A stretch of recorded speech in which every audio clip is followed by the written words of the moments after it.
As BMW is reworking the bottom half of their lineup, there's been a lot of changes, and the most interesting outcome, I think, is this guy, the new 4 Series. Let's drive this 428i and check the tech. The 50-50 weight balance, that's a wonderful thing in this car. You don't need to push it really hard to feel it. Compared to the 3 Coupe that it replaces, this car is longer, lower, wider, and pushes the wheels out to the ends of the car. The biggest difference is that wheelbase, a full 2-inch difference, but also the height, losing 3/4 of an inch. That's dramatic in automotive design terms. In spite of that roof coming down, though, headroom in the front went up almost 1.5 inches. Spotting a 4 is easy. Just look for what you think is a 3 Coupe driving by and realize it looks like it's been melted and pulled from end to end, front to back. You've also got much more of a gentle fastback than a 3 Coupe ever had, and this little filigree up here is unique to more modern BMWs. 3s don't have those.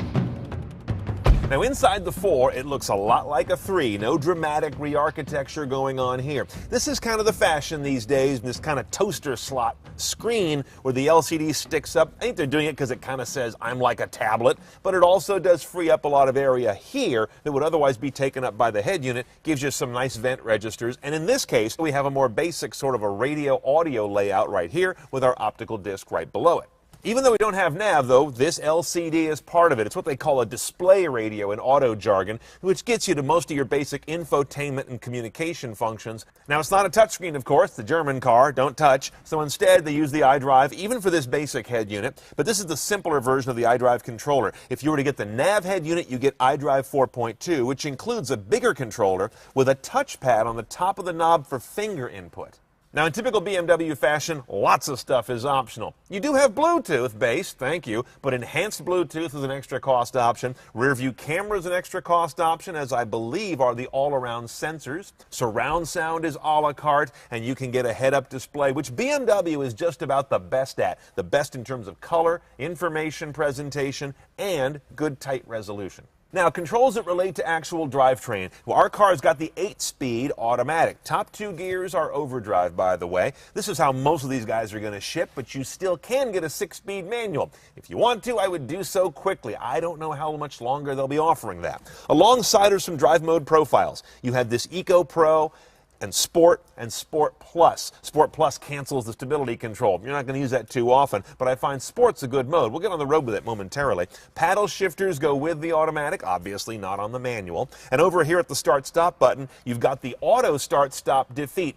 Hit that once and the car will not down itself when you come to a red light. We'll see how smoothly it operates when we get on the road. And unlike a lot of its competition, BMW doesn't put any augmented LCD screen between the gauges. And unfortunately, instead of that, they offer what I think is kind of a dumb MPG gauge, a swinging needle that kind of flies in the wind as you drive around and doesn't tell you much of anything. It's a BMW thing. I don't know why they still have it.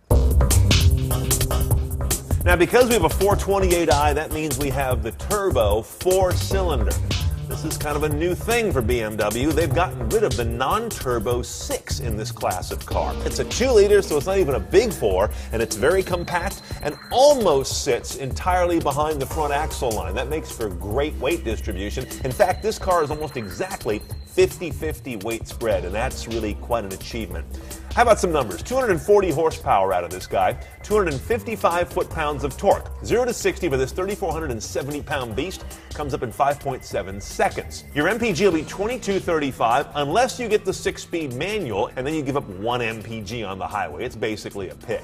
And of course, rear-wheel drive is your base configuration. All-wheel drive is available. All the modern tech is here. Direct injection, a 2-stage, twin-scroll, single turbocharger. There's not much missing from the sheet. Let's go for a ride. There's one thing that remains a truism in automotive technology, and that is a 4 with a turbo feels different than, let's say, a bigger 6 without one. It has a lot of power. It just doesn't come on the way a bigger engine would, not in my recollection. The outgoing inline non-turbo 6 that this replaced had less power, and yet somehow I recall it feeling a little more satisfying. Nonetheless, this is the smart motor to go with. It's higher technology, better efficiency, lighter weight, smaller packaging. It's a very neutral handling car. You never feel like you're plowing a big heavy nose around in turns. It's a little doughy on the road. You can hot up the suspension more. We've noticed that in 3 Series lately that they've lost a certain road-going edge in favor of more ride quality. Some people like that, some people don't. I suspect the majority do. That's why BMW did it. They want to sell more cars, not necessarily more cars to the buffs. Okay, let's price our 428i, starting off just a little below $41,500. 2-liter turbo 4 rear-wheel drive. If you want all-wheel drive, you got to add $2,000 on top of that. Adaptive LED front headlights with automatic high beams, nearly $2,000 more. Tech package with apps, real-time traffic, navigation, the touchpad and head-up display. It's chunky at $3,150. If you want the park sonar and rear cam like we have, $950 more. Add surround cameras, lane departure, adaptive cruise, and stop-and-go control, and that's going to be almost $2,000 more. Semi-self parking is a surprisingly cheap $500. That's one little bone they throw us. All in, CNET style, this car is pushing $53,000.